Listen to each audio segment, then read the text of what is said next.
Bab 56 Senyuman di upacara pembukaan. Setelah panggilan terhubung, gadis berambut keriting itu segera mengeluarkan air mata, dan berkata dengan suara menangis, "Kakak Peng, kamu harus membuat keputusan untuk orang lain." "Ada apa? Siapa yang menindas bayi kecilku?" Pria berkata tidak senang. Gadis berambut keriting itu menangis dan memberikan gambaran kasar tentang masalah tersebut. Setelah mendengar ini, pria itu langsung berkata dengan marah, "Bocah cilik ini tidak ingin hidup lagi. Apakah dia kembali ke Sengtang di Jalan Xianlin?" "Oke, saya mengerti itu, bahkan tidak berpikir untuk membuka tokonya." "Ya, tapi terlalu murah untuk membersihkannya sekarang, dan saya akan mengirim seseorang untuk menyegelnya ketika ada banyak orang pada hari pembukaan." "Ya, di hari pembukaan, biarkan dia mempermalukan dirinya sendiri." Gadis berambut keriting itu mendengus dingin, puas dengan hasilnya. "Wanita yang berani menyentuhku, Yu Sipeng, aku bahkan tidak tahu bagaimana membuatnya mati." Yu Sipeng mendengus dengan percaya diri, lalu nadanya berubah, dan dia berkata dengan agak cabul, "Hei, sayang, apakah kamu di sana malam ini?" "Proyek baru apa? Istriku akan kembali ke rumah ibunya hari ini, dan aku akan langsung ke tempatmu setelah bekerja. Selama kamu datang, ada berbagai macam proyek." Gadis berambut keriting menjilat bibir bawahnya dan berkata dengan suara menawan. Yu Sipeng sangat membantunya, jadi dia secara alami ingin melayaninya dengan baik.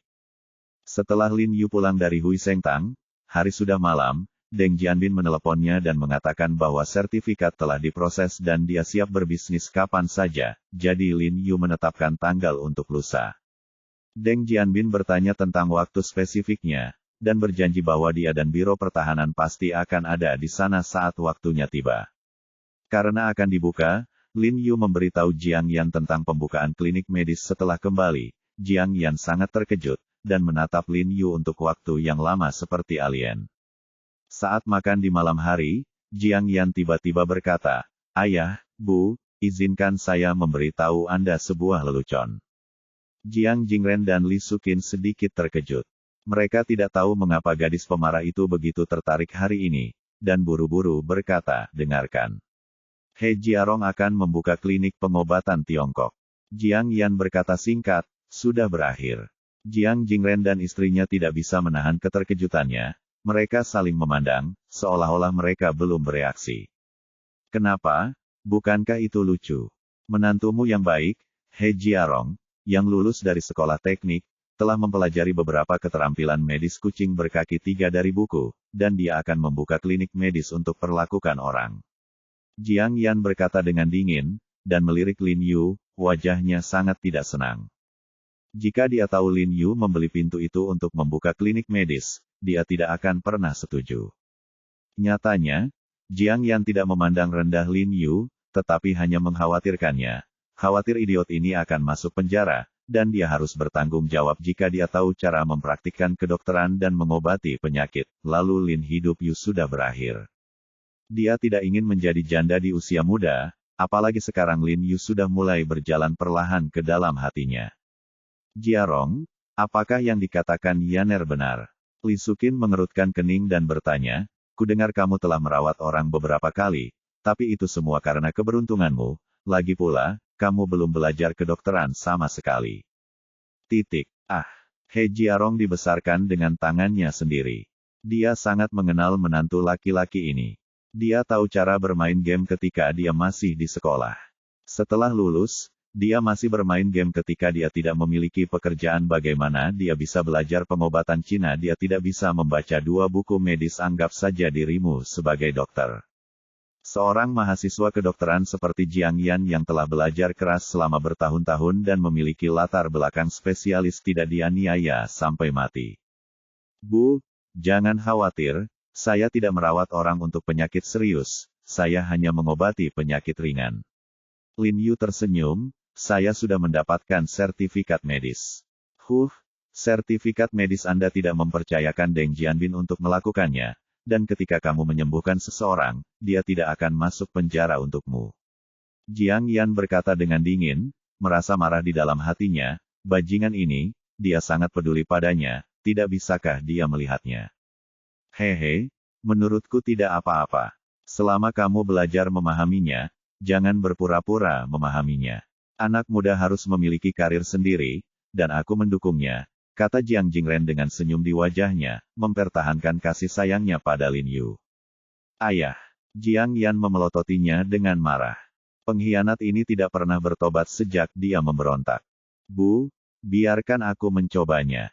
Jika tidak berhasil, mari kita bicarakan, kata Lin Yu sambil tersenyum.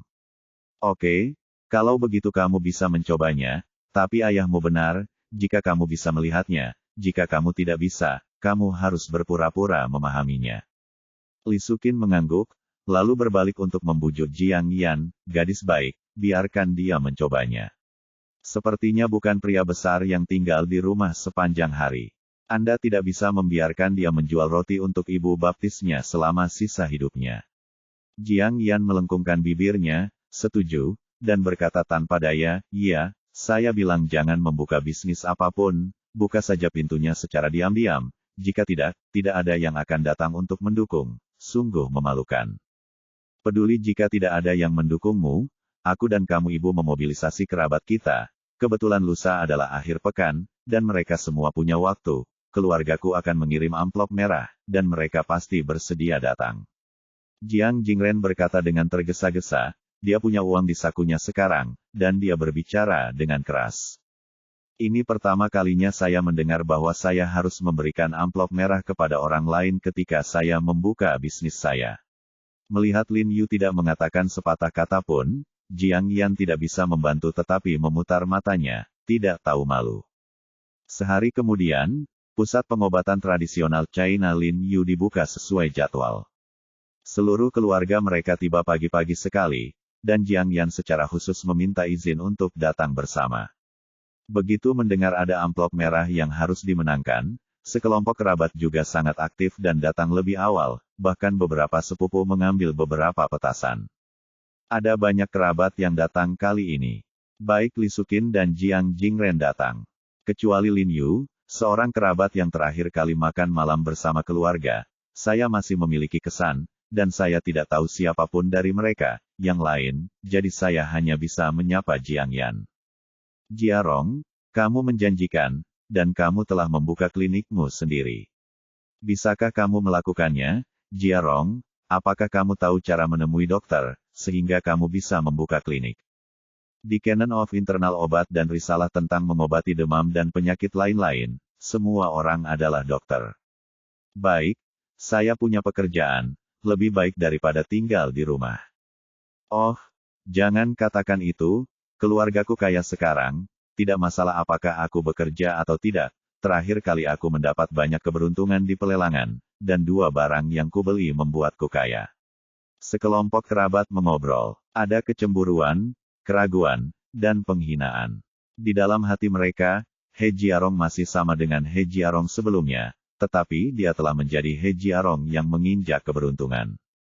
Setelah sekelompok orang berderak dan menyalakan petasan, kecuali beberapa pedagang dan orang yang lewat yang melihatnya dengan rasa ingin tahu, bagian depan seluruh pusat kesehatan menjadi sepi dan sepi.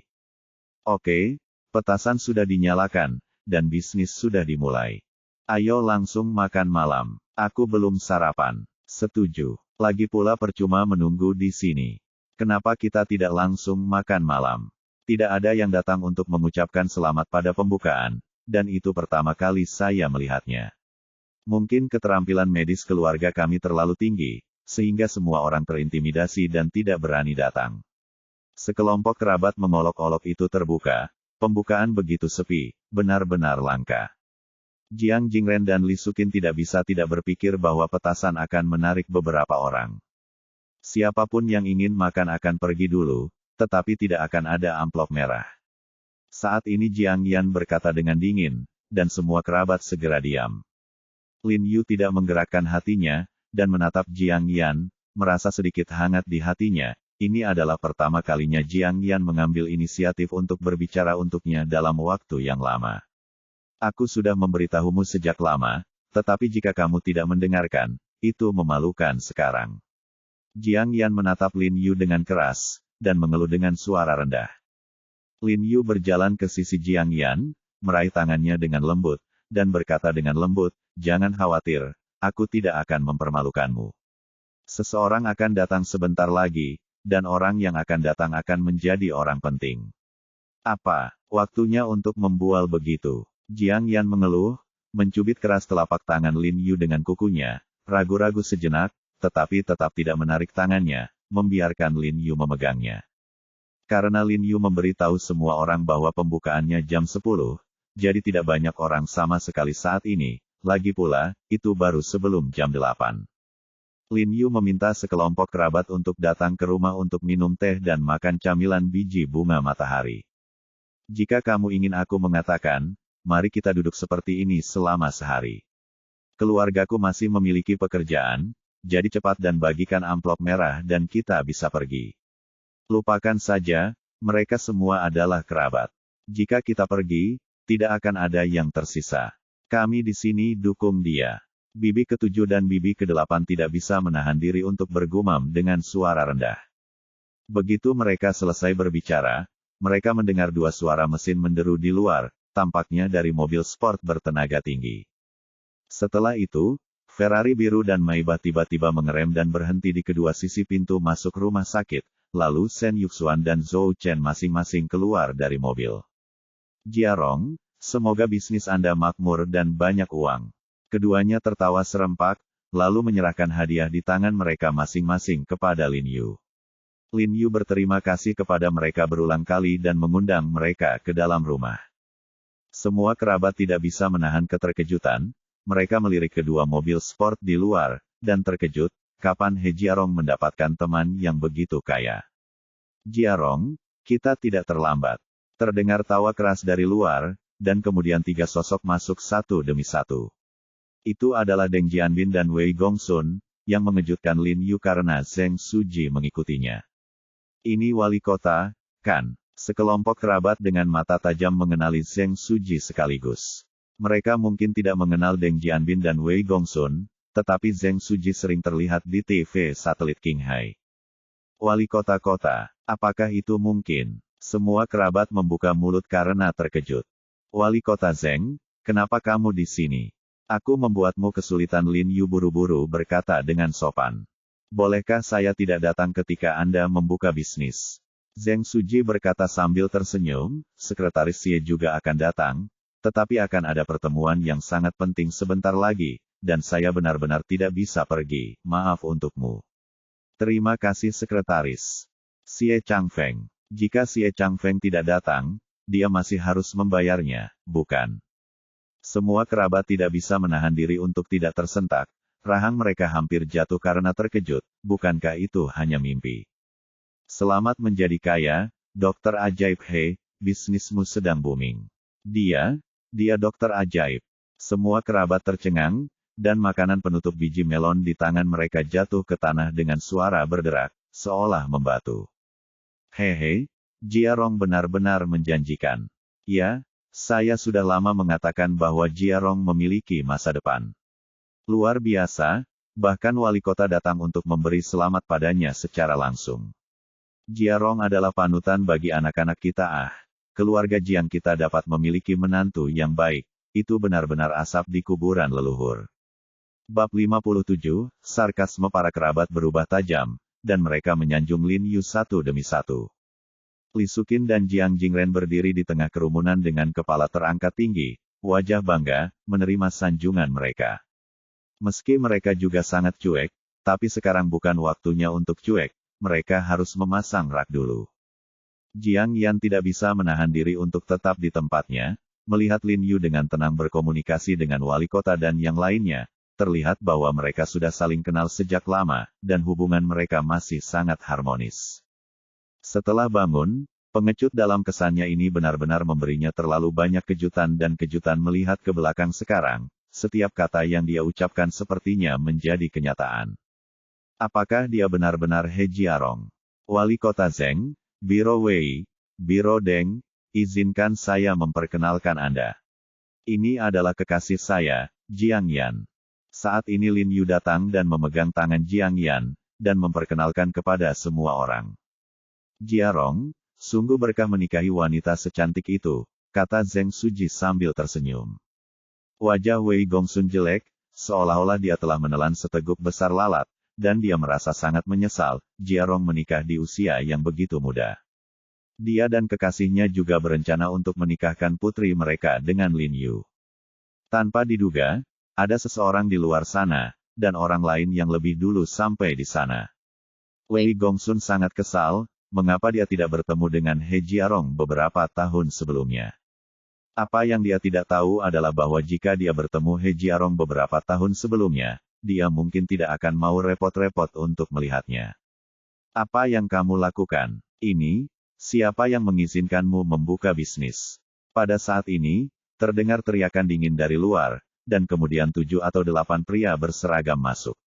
Setelan biru bertanggung jawab atas industri dan perdagangan, dan jas oranye itu milik sistem proteksi kebakaran, dan yang satu berpakaian putih milik Food and Drug Administration, sedangkan 2 lainnya berpakaian preman, mereka harus menjadi pemimpin kecil. Apakah Anda akan membuka sesuai dengan peraturan? Siapa bosnya? Apakah Anda memiliki semua dokumennya? Tanya pria berjas biru yang bertanggung jawab atas industri dan perdagangan. Siapa ini? Wei Gongsun memandangi sekelompok orang ini dan segera tahu bahwa mereka ada di sini untuk mencari kesalahan, dan mereka tidak bisa menahan sedikit kesal jika mereka tidak memiliki semua dokumen untuk membuka bisnis. Jangan terburu-buru, mari kita bicarakan dulu. Ini rutin, dan kita tidak bisa mengganggu urusan resmi, Zheng Suji dengan cepat mengingatkannya, dan menyeretnya untuk mundur. Dokumennya sudah lengkap. Lin Yu sedikit bingung dengan kunjungan mendadak orang-orang ini, tetapi dia dengan cepat mengeluarkan banyak dokumen dari laci dan menyerahkannya. Yah, jangan lihat itu. Lan Yi melirik sertifikat itu, lalu melambaikan tangannya, menjatuhkan sertifikat di tangan Lin Yu ke tanah. Jiang Yan memberinya tatapan kesal, lalu membungkuk dan mengambil ide itu. Di mana Anda mendapatkan bahan obat di sini? Apakah memenuhi syarat? Seorang pria berpakaian putih dari Food and Drug Administration bertanya dengan cemberut. Dia berjalan ke kotak obat di korset, menariknya keluar untuk melihatnya, memeras bahan obat dan menciumnya, lalu melemparkannya kembali dengan santai, terlepas dari yang mana. Lin Yu tampak sedikit kesal, mengetahui bahwa mereka mungkin ada di sini untuk membuat masalah, tetapi hari pembukaan tidak cocok untuk konflik, jadi dia menelan amarahnya dan berkata, bahan obat dan jishitang adalah pemasok yang sama, dan pasti akan tidak ada masalah dengan kualitas. Belum tentu demikian. Mengapa saya merasa obat Anda tidak benar? Baunya apa? Saya akan mengambil sampel dan membawanya kembali ke biro untuk diperiksa. Setelah pemeriksaan berlalu, Anda dapat melanjutkan bisnis. Baik, kata Yi enteng, lalu meraih segenggam obat tradisional China dimasukkan ke dalam kantong plastik transparan. Pemeriksaan kebakaranmu tidak sesuai standar. Ada terlalu banyak kayu dan serba-serbi, yang mudah terbakar. Tutup pintunya dulu. Pakaian oranye dengan cepat mengikuti. Tetapi sebelum pembukaan, seseorang dari biro Anda juga datang untuk memeriksa dan mengatakan bahwa saya memenuhi syarat di sini. Lin Yu mengerutkan kening dan berkata dengan tidak senang. Biro kami. Saya bertanggung jawab atas inspeksi di biro kami. Mengapa saya tidak tahu? Pakaian oranye mendengus dingin. Kalau begitu izinkan saya bertanya, dari biro mana Anda berasal? Deng Jianbin tidak tahan untuk menonton lagi, berjalan keluar dan bertanya dengan wajah serius. Kami milik biro distrik Yuanhai. Jalan Xianlin milik distrik Yuanhai, jadi tentu saja itu milik kami. Pakaian oranye jelas tidak mengenal Deng Jianbin, jadi dia melirik Deng Jianbin dan berkata dengan bangga. Bagaimana denganmu? Apakah kamu juga dari distrik Yuanhai? Deng Jianbin melirik beberapa orang dari departemen lain. Itu benar, tempat ini berada dalam yurisdiksi kami, dan kami melakukannya sebagai rutinitas, kata orang-orang itu dengan tenang. Siapa kamu? Mengapa kamu banyak bertanya? Pada saat ini, seorang pria gemuk berpakaian kasual di belakang tidak bisa menahan diri untuk tidak berteriak pada Deng Jianbin.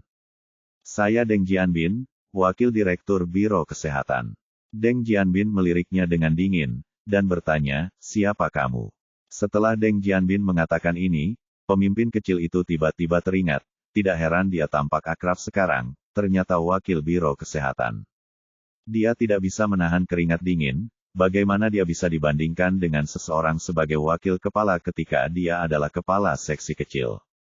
Direktur Deng, maaf, saya baru saja tidak mengenali Anda, mohon maafkan saya, pria gendut itu buru-buru berkata dengan hormat. Maaf, bagaimana saya bisa memaafkan Anda? Kami di sini untuk membuka bisnis, dan Anda tiba-tiba masuk dan mengatakan bahwa kami tidak memenuhi syarat. Apa maksud Anda dengan tidak memenuhi syarat? Bisakah kami membuka jika kami tidak memenuhi syarat? Deng Jianbin berkata dengan dingin, lagi pula dia juga seorang pemimpin ya, sekali nadanya agung, itu cukup jera. Ya, Biro Deng mengatakan ya, tapi tidak ada yang bisa kami lakukan. Kami datang ke sini untuk memeriksa sesuai hukum atas perintah Sekretaris Yu Sipeng. Pria gendut itu sangat ketakutan sehingga dia segera mengeluarkan Yu Sipeng.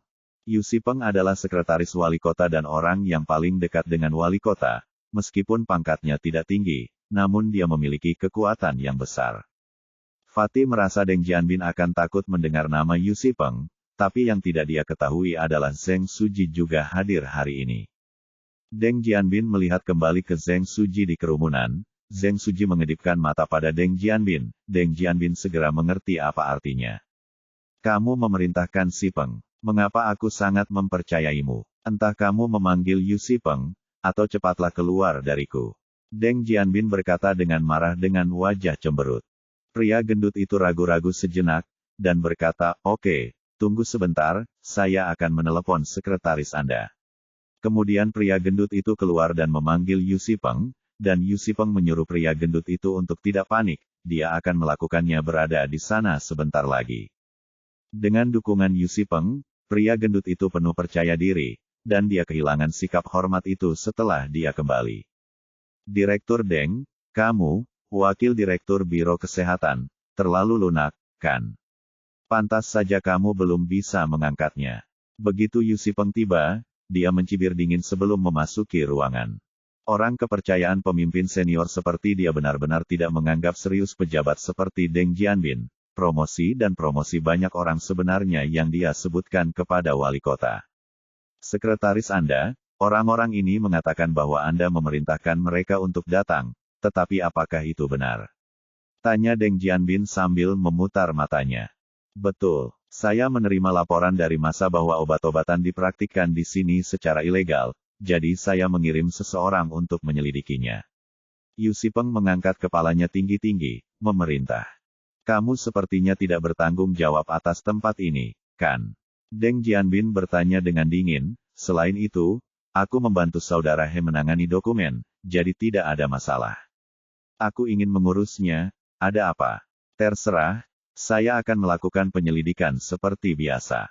Menyarankan agar dia memberhentikan Deng Jianbin sebagai wakil direktur.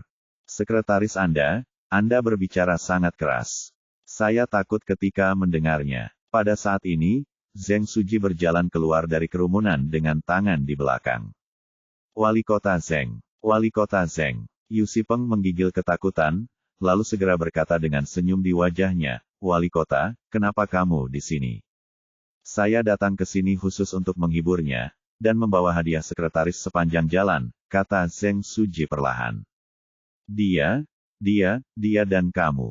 Yu Sipeng sangat ketakutan hingga dia hampir terhuyung dan jatuh ke tanah.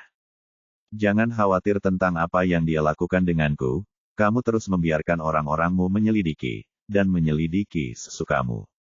Zheng Suji melambaikan tangannya, memberi isyarat kepada mereka untuk melanjutkan penyelidikan. Semua orang termasuk pria gendut itu menjadi pucat karena ketakutan saat melihat Zheng Suji, jadi bagaimana mungkin mereka berani menyelidikinya. Kesalahpahaman, Wali Kota Zheng, itu semua salah paham. Aku tidak tahu dia bersamamu.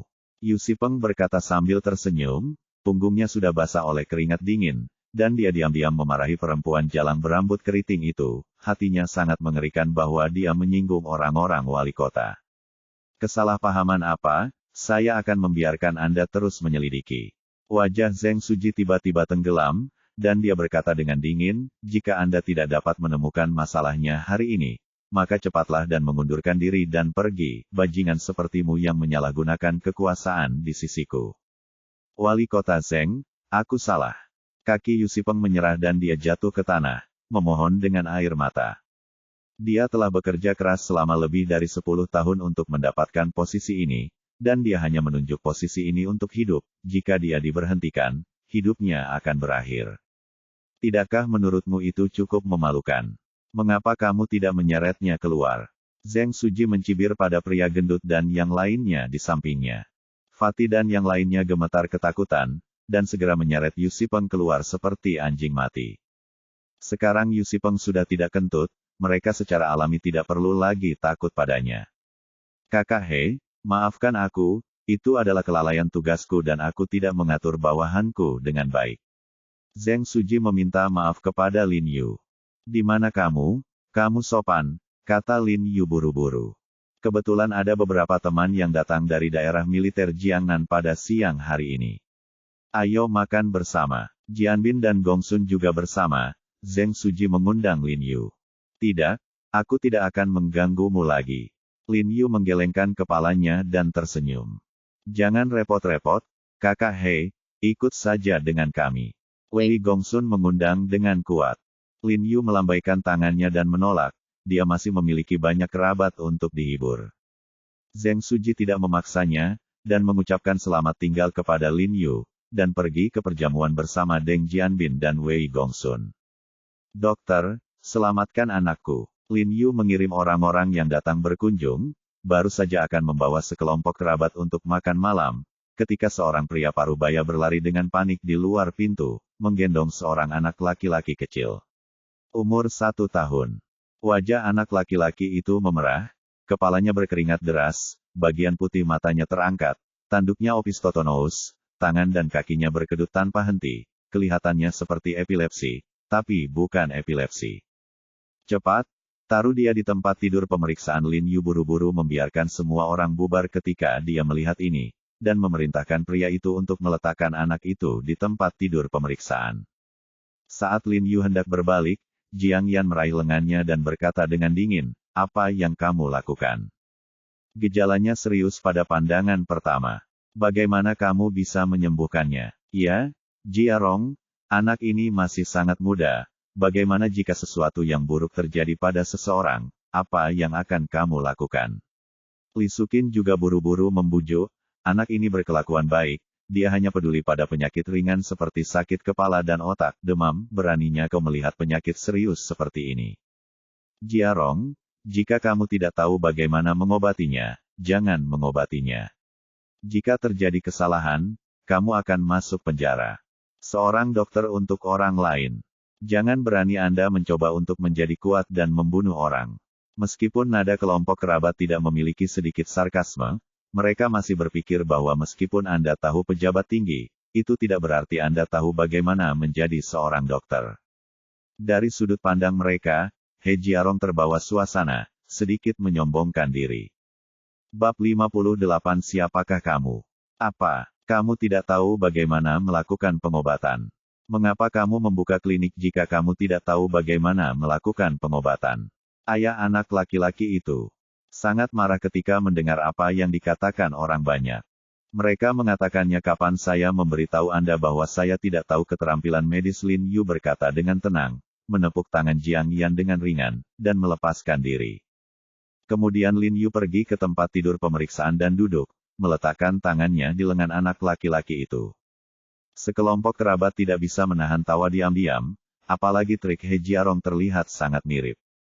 Bisakah kamu menyembuhkannya? Jika kamu tidak bisa menyembuhkannya, tutup saja pintunya dan keluar. Jika itu menunda kondisi anakku. Petik 2. Diam. Sebelum ayah anak laki-laki itu selesai berbicara, Lin Yu memotongnya, dengan dingin. Bocah laki-laki itu dikejutkan oleh momentum kata-kata Lin Yu, seolah-olah sepotong kapas dijejalkan ke tenggorokannya. Dia menelan ludah, dan tidak berani mengeluarkan suara. Anak itu baru saja bangun di pagi hari, jadi kamu harus pergi bersamanya di pelukanmu. Lin Yu bertanya sambil membalik tangan dan mulut anak itu, hanya untuk melihat sidik jari merah dan mengambang, bibir merah, lapisan lidah putih tebal, dan denyut nadi mengambang perlahan, itu jelas dalam bentuk ketakutan. Itu benar, aku biasa mengajaknya jalan-jalan ketika dia bangun di pagi hari. Ayah bocah laki-laki itu mengangguk dengan tergesa-gesa ketika mendengarnya, dan diam-diam terkejut. Apakah dia begitu ajaib? Bisakah kamu melihat ini? Ada angin kencang pagi ini, dan kamu masih membawanya keluar. Bukankah ini menyiksanya? Lin Yu berkata sambil bangkit dan mengambil tas jarum, mengambil beberapa jarum, dan menusukkan 2 jarum ke tubuh anak itu.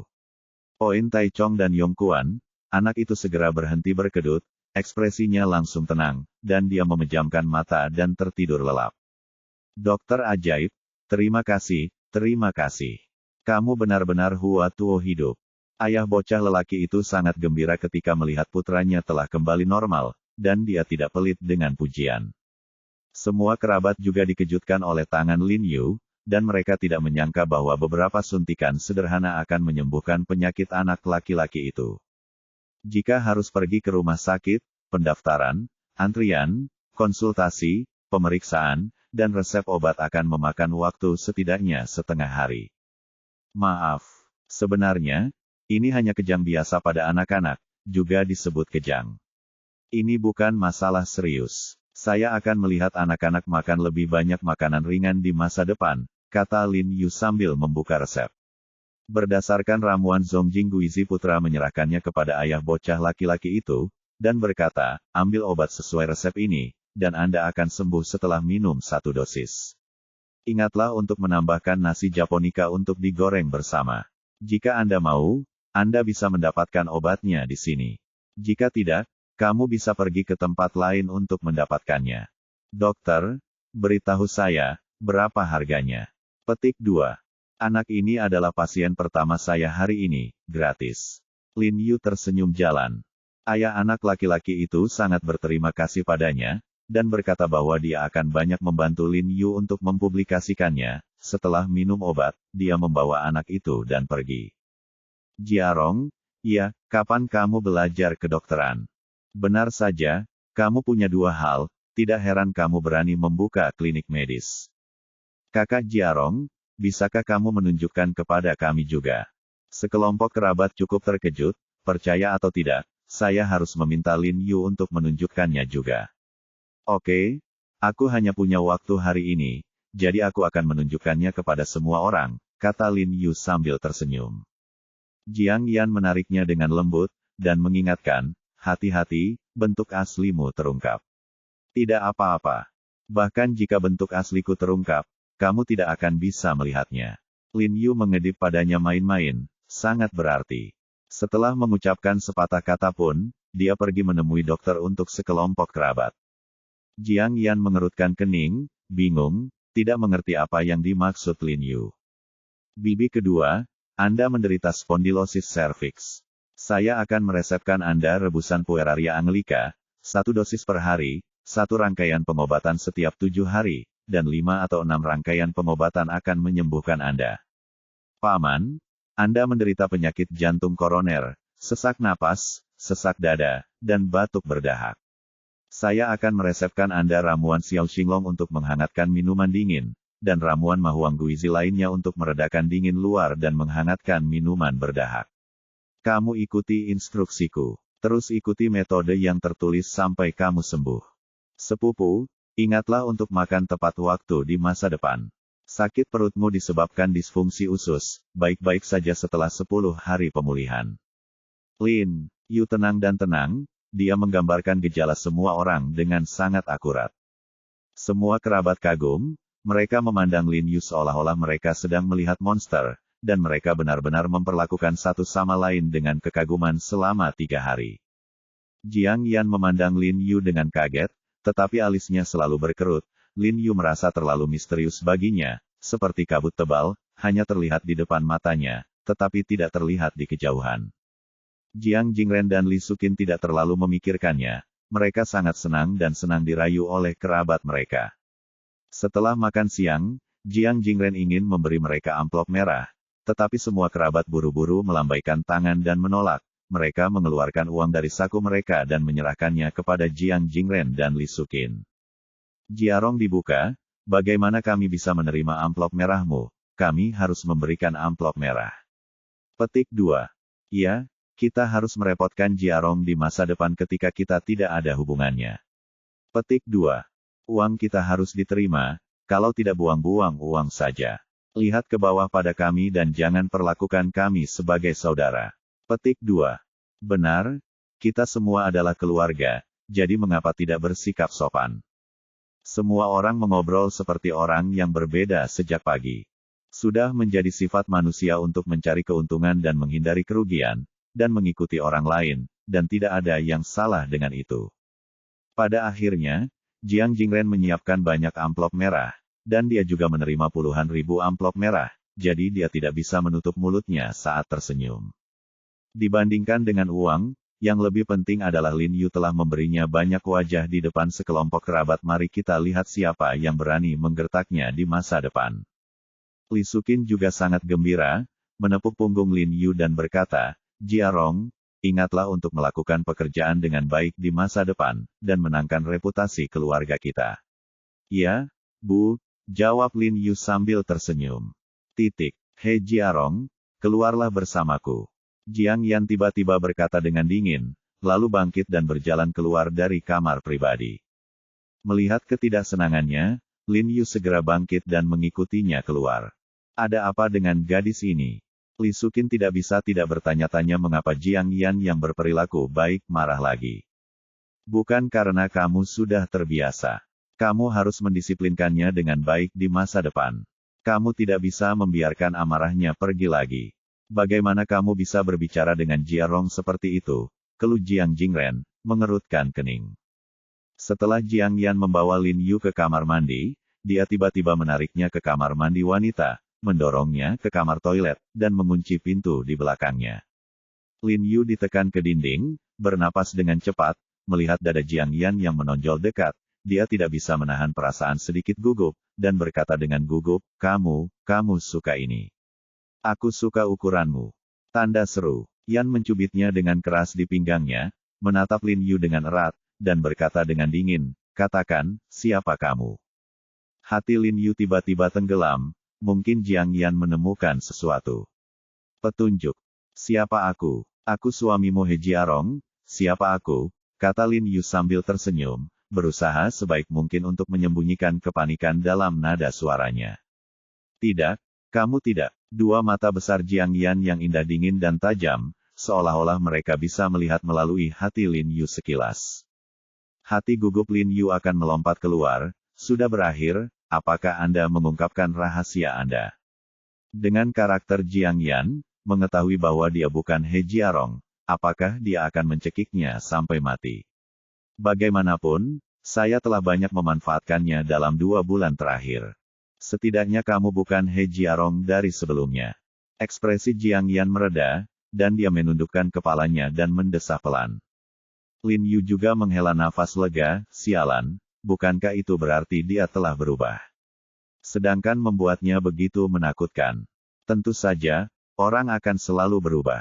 Aku senang aku bangun dari musim gugur itu. Lin Yu menatapnya dan tersenyum, tapi aku ingin bertanya padamu, apakah kamu menyukaiku sebelumnya atau kamu lebih menyukaiku? Bagaimana denganku sekarang? Begitu kata-kata itu jatuh, tangan Lin Yu sudah naik ke pinggang Jiang Yan. Jiang Yan mengenakan rok penutup pinggul biru tua hari ini, yang ketat dan menawan, menunjukkan sosoknya yang sempurna dengan bagian depan dan belakang yang menonjol di lingkungan ini. Lin Yu tidak dapat menahan diri untuk menjaga kecantikan sebesar itu sehingga saya tidak dapat menahannya, tetapi jantung saya berdetak lebih cepat dan napas saya sedikit panas. Merasakan telapak tangan hangat di punggung bawahnya, Jiang Yan tersipu, melihat keanehan Lin Yu, jantungnya berdetak lebih cepat, dan dia sangat gugup sehingga dia bahkan melupakan keraguan yang tersisa, mendorong Lin Yu pergi, membuka pintu dan lari ketika saya pergi keluar. Aku tidak lupa mengutuk secara diam-diam, cabul. Melihat punggungnya, Lin Yu menunjukkan ekspresi sombong, Xiao Mian, baru 2 kali ini, dia masih ingin mencari tahu tentangku. Saat ini, Zheng Suji, Wei Gongsun, dan Deng Jianbin sedang menerima beberapa tamu terhormat dari wilayah militer kota selatan yang terkenal di ruang pribadi restoran Xi Jinge.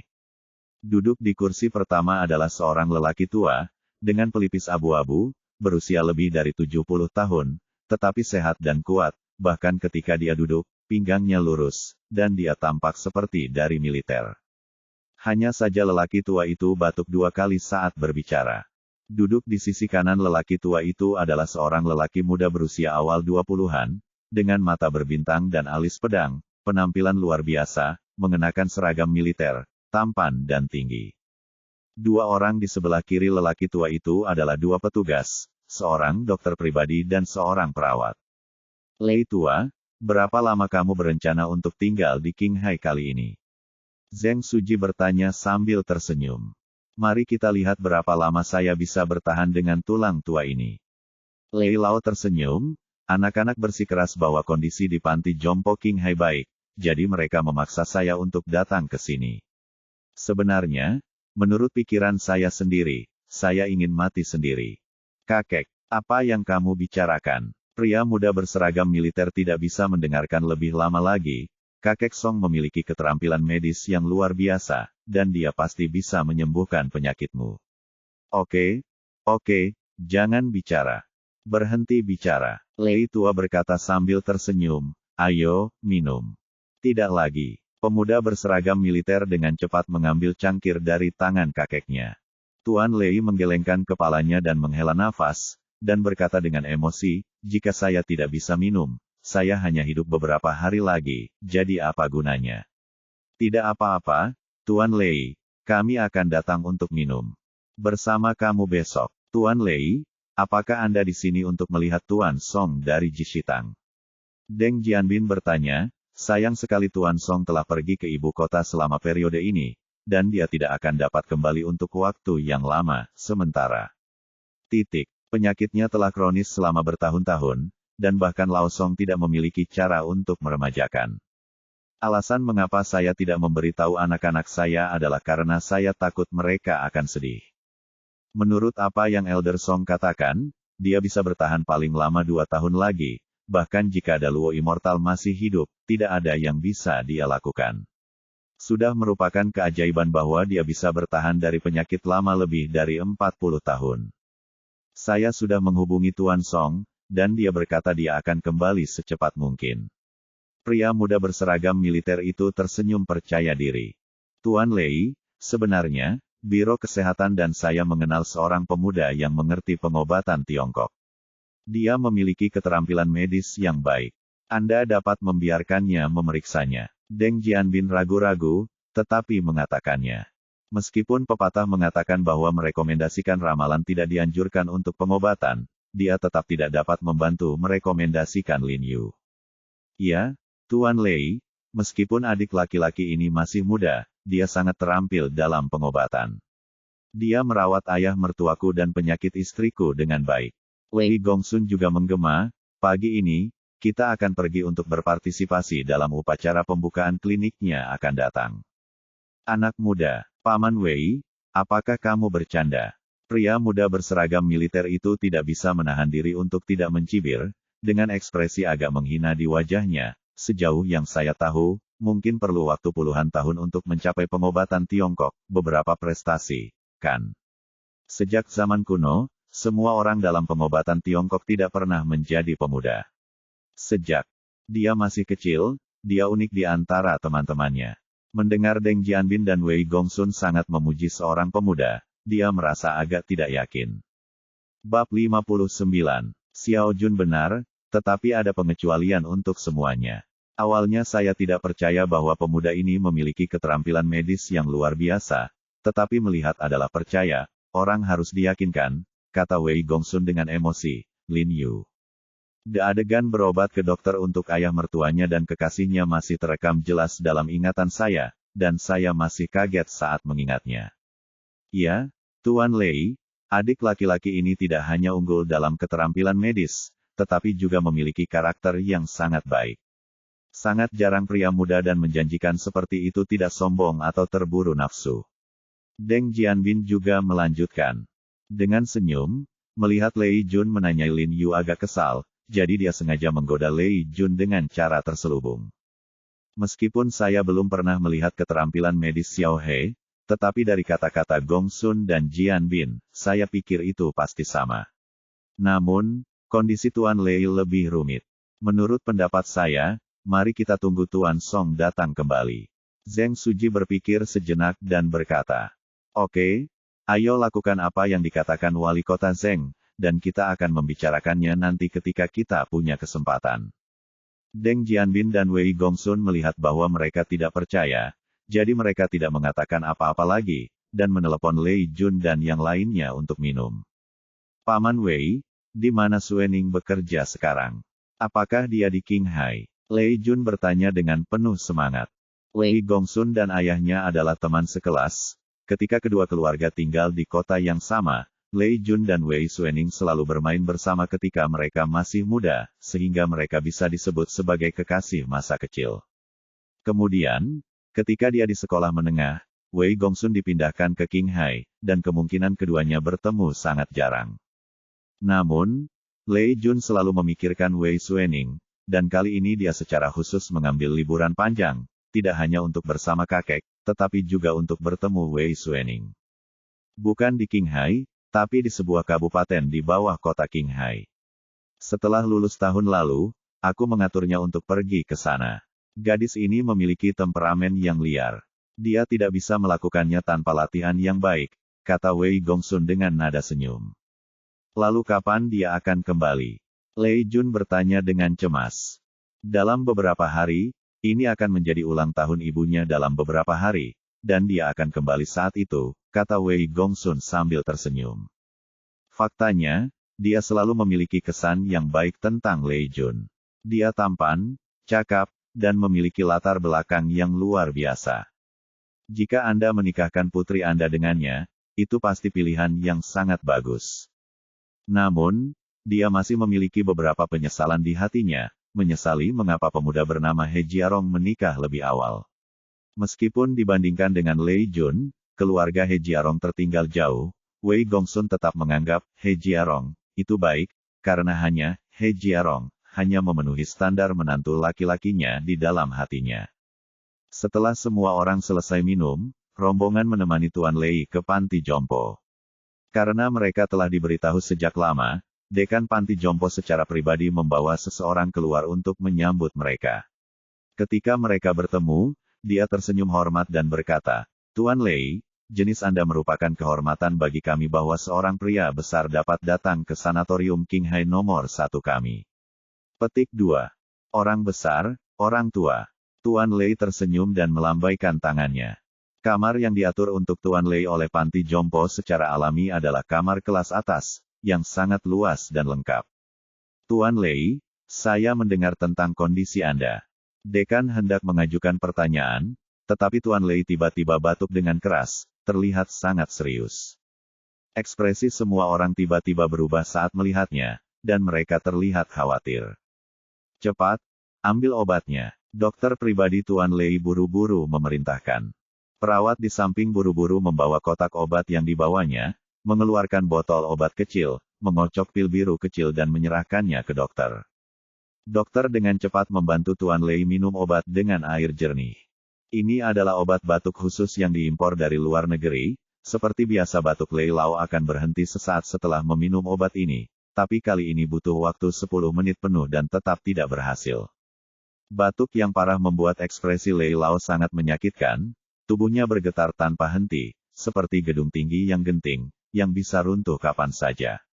Apa yang terjadi? Lei Jun menjadi cemas, dan meraih kerah dokter, dan berkata dengan tajam, "Mengapa obat ini tidak bekerja?" Petik 2. Aku tidak tahu.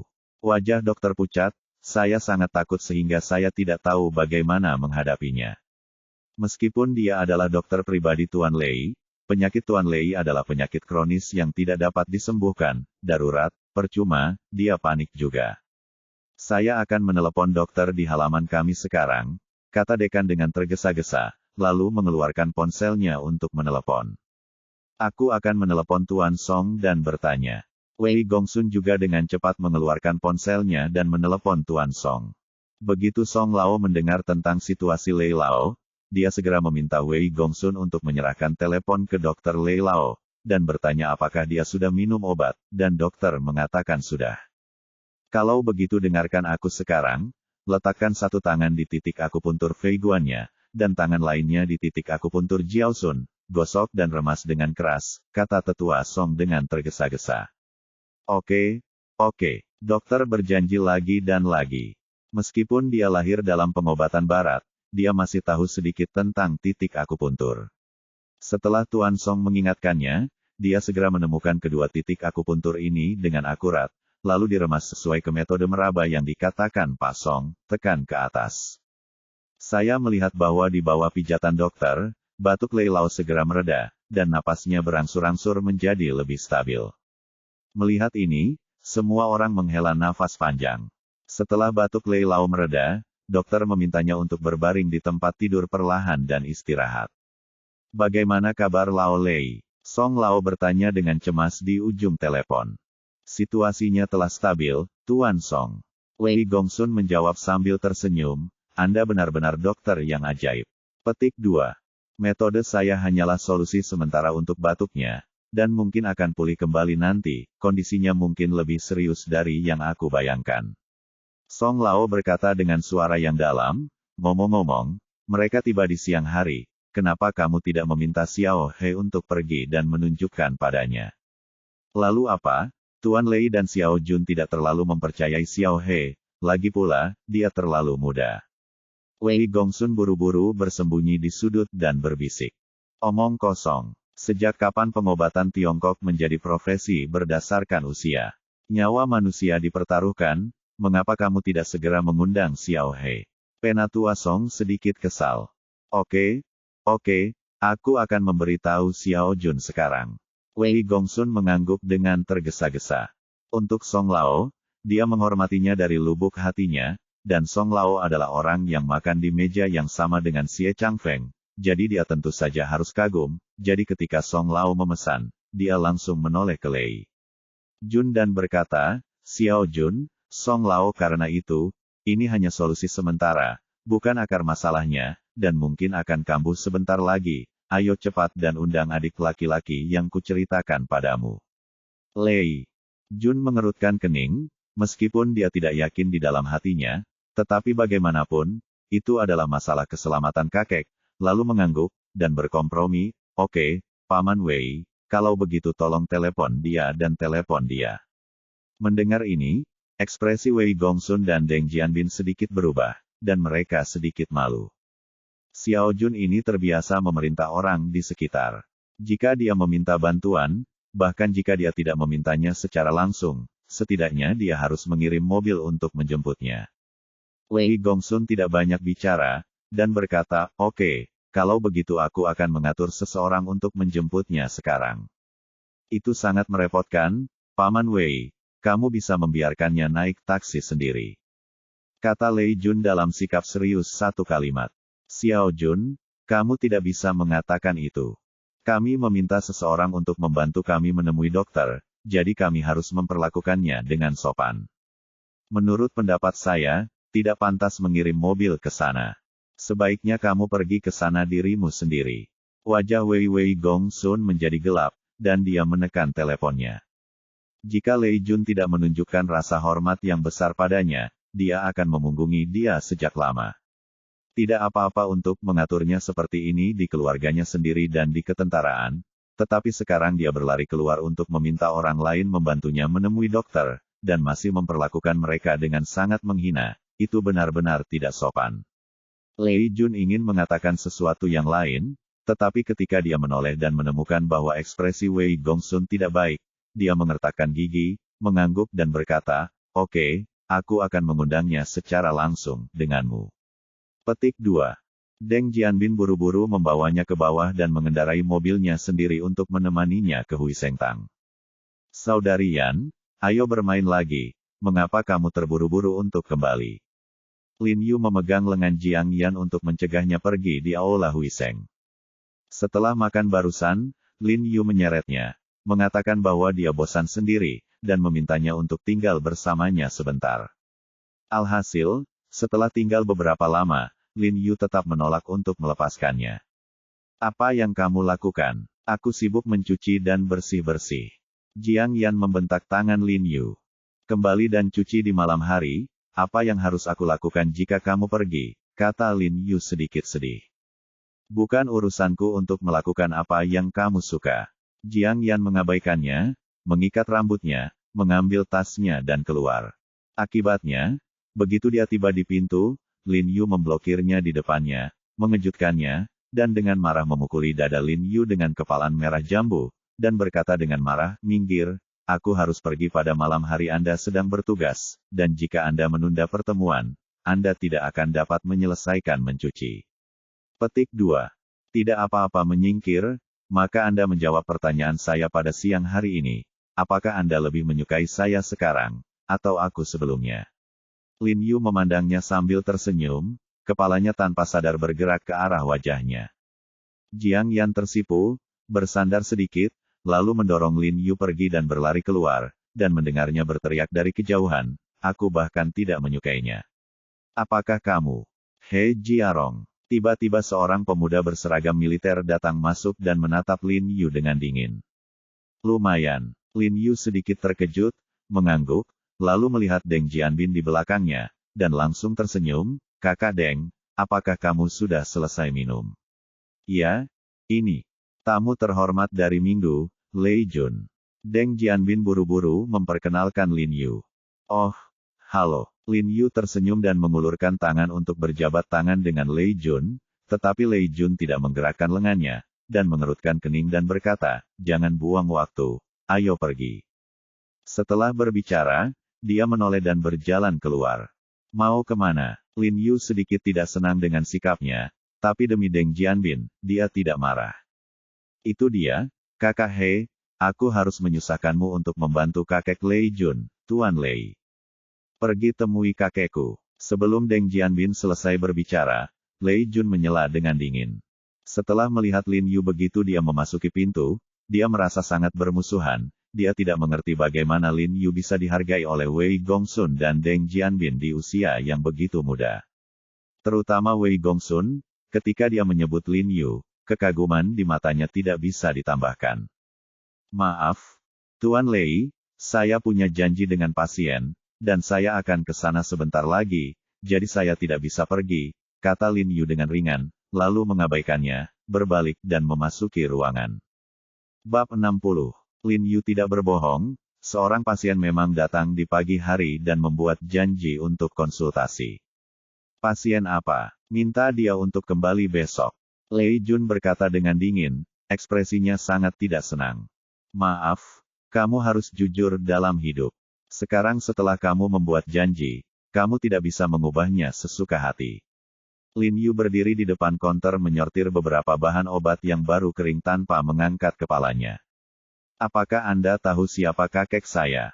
Lei Jun sedikit kesal dengan sikap acuh tak acuh Lin Yu, dan dimarahi. "Tidak peduli siapa kakekmu, selama itu adalah manusia, aku selalu memperlakukan pasien dengan setara. Lagi pula, semuanya harus dikatakan dulu, datang dulu, kan?" Lin Yu berkata dengan enteng. "Kamu." Lei Jun sangat marah dengan kata-kata Lin Yu. Sejak dia masih kecil, orang-orang di sekitarnya selalu menyayanginya dan mengikutinya. Xiao Jun, jangan impulsif." Deng Jianbin berlari untuk menahan Lei Jun ketika dia melihat situasinya tidak baik, dan menengahi, "Karena saudara He masih memiliki pasien, kami akan kembali lagi nanti." "Huff. Dia sudah mati, aku tidak perlu dia mengobatinya, Paman Deng, ayo pergi." Lei Jun mengertakkan gigi, meninggalkan sepatah kata pun, berbalik dan pergi. Dia tidak bisa mempercayai keterampilan medis Lin Yu pada awalnya, jika bukan karena rekomendasi kuat Wei Gongsun, dia bahkan tidak akan datang ke sini karena takut menolak wajah Paman Wei.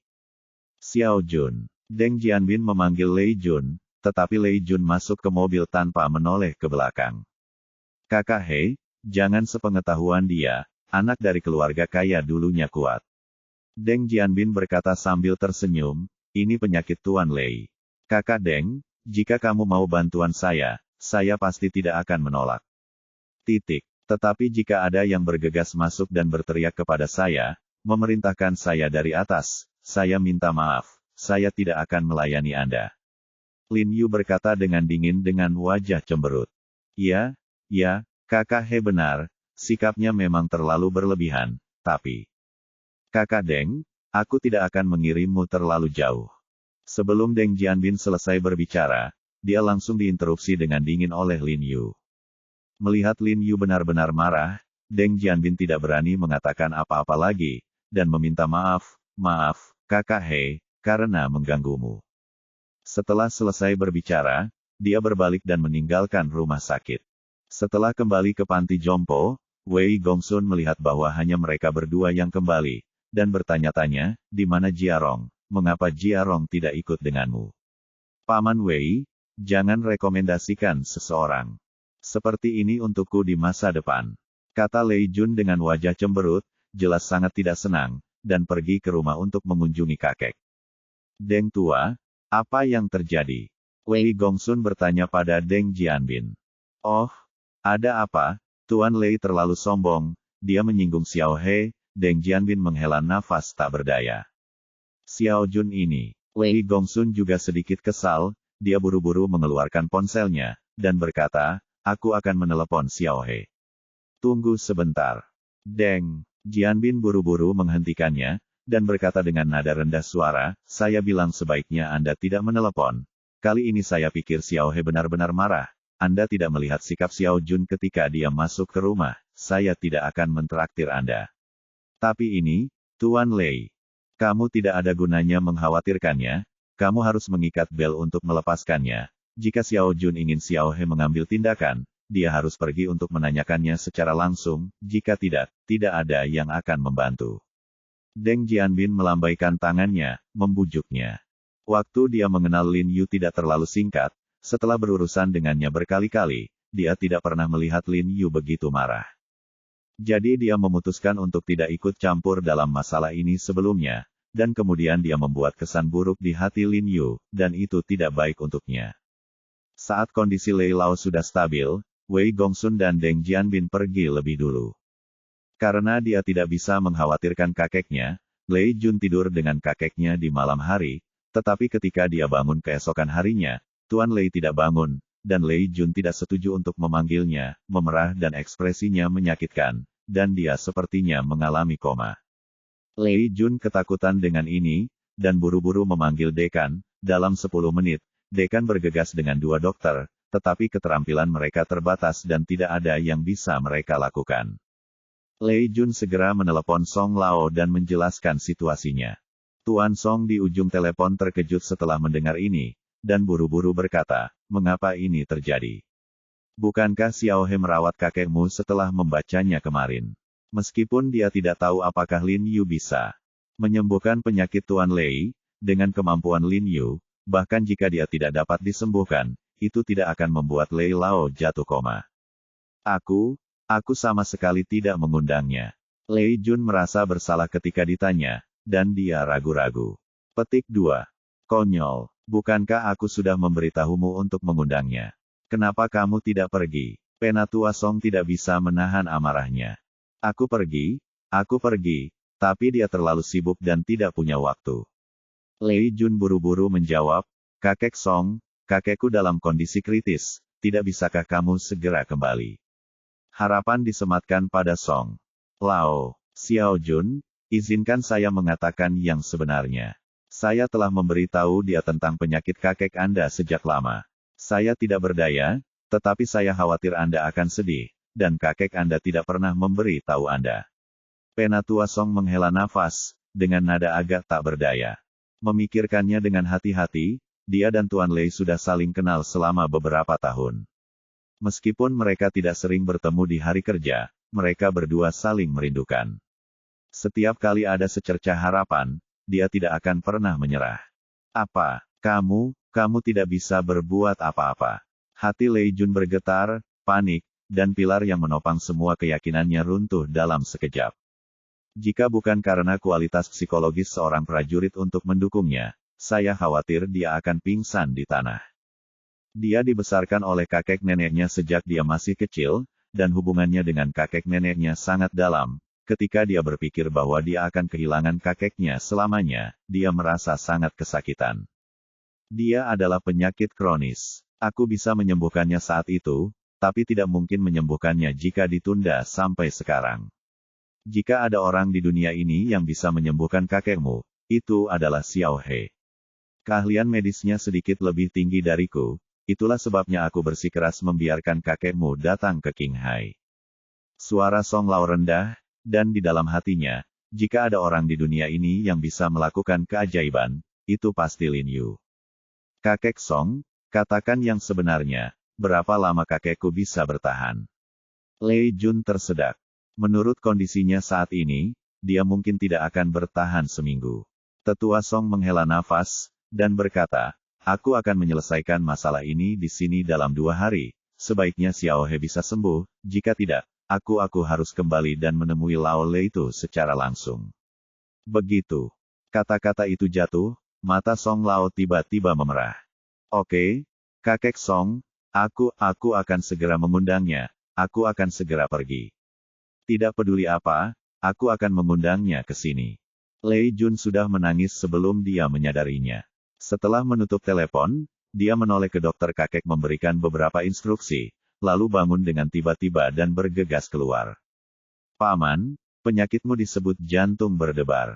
Aku akan meresepkan obat dalam dosis besar untukmu. Jika kamu minum seperti yang aku katakan, kamu akan sembuh dengan 6 strategi dan tidak akan kambuh lagi. Lin Yu sedang merawat pasien saat ini. Setelah publisitas kemarin, banyak orang yang benar-benar datang kepadanya untuk berobat hari ini. Tuan He, tolong selamatkan kakek saya.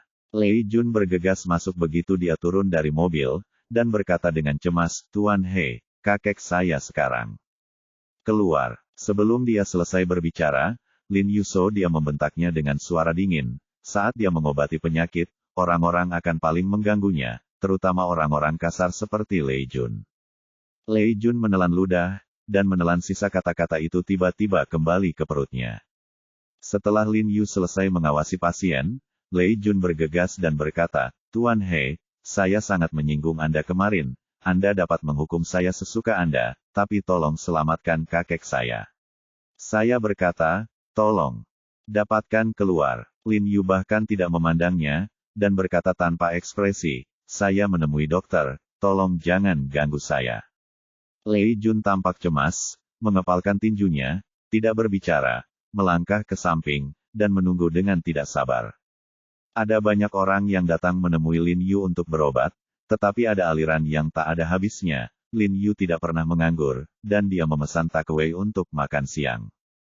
Adapun Lei Jun, dia tidak makan apa-apa. Bagaimana mungkin kakeknya sedang ingin makan dalam kondisinya saat ini? Setelah Lin Yu selesai mendiagnosis dan merawat semua pasien, hari sudah sore, dan Lei Jun datang dan berkata, Tuan He, tolong pergi dan temui kakek saya. Maaf, ini waktunya konsultasi hari ini, dan saya tutup. Jika Anda ingin ke dokter, datanglah lebih awal di lain hari, kata Lin Yu sambil merapikan barang-barangnya. Setelah berbicara, Lin Yu menutup pintu toko dan pergi tanpa melihat ke belakang. Tuan dia, Lei Jun sedikit tidak berdaya. Dia bisa melihat bahwa Lin Yu masih marah padanya, dan dia tidak bisa menahan perasaan sedikit menyesal, merasa bahwa dia terlalu impulsif kemarin. Setelah menenangkan kakeknya keesokan paginya, Lei Jun datang lagi ke klinik Lin Yu, kali ini dia tidak berteriak, dan ketika dia melihat seorang pasien sedang berkonsultasi, dia tidak mengatakan sepatah kata pun, dan berjalan dengan tenang ke samping dan duduk turun. Pada saat semua pasien didiagnosis dan dirawat, hari sudah malam lagi.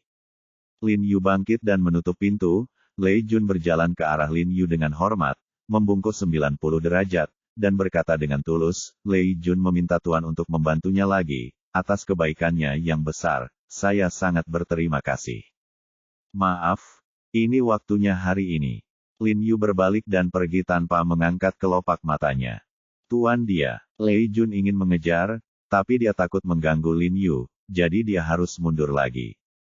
Pada pagi hari ketiga, Tuan Lei masih koma, tetapi dia masih batuk tanpa henti. Perawat buru-buru menyeka mulut Tuan Lei dengan handuk, dan menemukan bahwa darah di air liurnya jauh lebih kental daripada sebelum. Lei Jun ketakutan saat melihat pemandangan ini, dia menoleh dan berlari kembali ke Hui Sengtang lagi tanpa memikirkannya. Ketika dia keluar, hujan sudah turun dengan ringan, dan ketika dia tiba di Hui Sengtang, hujan sudah menjadi deras. Setelah keluar dari mobil, dia tidak membuka payung, dan berhenti di pintu masuk Huisengtang, karena dia takut pada tubuhnya sendiri hujan menodai aula-aula Huiseng, yang membuat Lin Yu tidak bahagia. Ada 2 atau 3 pasien duduk di aula medis, Lin Yu merawat mereka, tetapi Lei Jun tidak berani mengeluarkan suara, dia berdiri tegak dan menunggu dengan sabar di tengah hujan. Air hujan terus menetes ke wajah dan rambutnya, dan pakaiannya basah kuyup. Setelah Lin Yu selesai mendiagnosis semua pasien, Lei Jun maju selangkah, menunjuk ke arah tempat Lin Yu duduk, berlutut dengan plop, dan berkata dengan suara gemetar tapi keras, "Lei Jun, tolong Tuan. Tolong bantu saya Pak."